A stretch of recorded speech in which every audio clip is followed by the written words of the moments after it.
So, ayan. Bago ang lahat, how are you, my friend? Good? Okay, so ayan. So, today's vlog, guys, ito na naman tayo, si Maharlika. Ito na naman ang Mahar. Kasi pera na naman to, lalagyan na naman to ng pera yung arrangement natin, guys.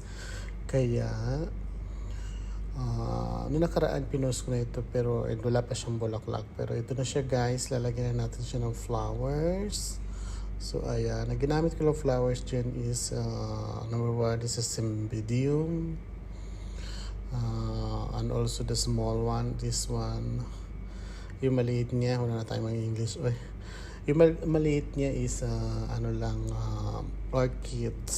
So ayan na siya, guys. And gerbera, rose, and baby rose, siyempre hindi nawawala yan, yung mga basic natin na mga flowers. And siyempre favorite kong dahon, eucalyptus, hindi mawawala yan pag nag-arrange ako, kasi isa yun sa mga favorite kong dahon, kasi yung amoy pa lang nakakawala na siya ng stress. So, ayan na siya, mga ka-friendship. I hope you like it today's vlog. Thank you. Mwah, mwah, chup, chup.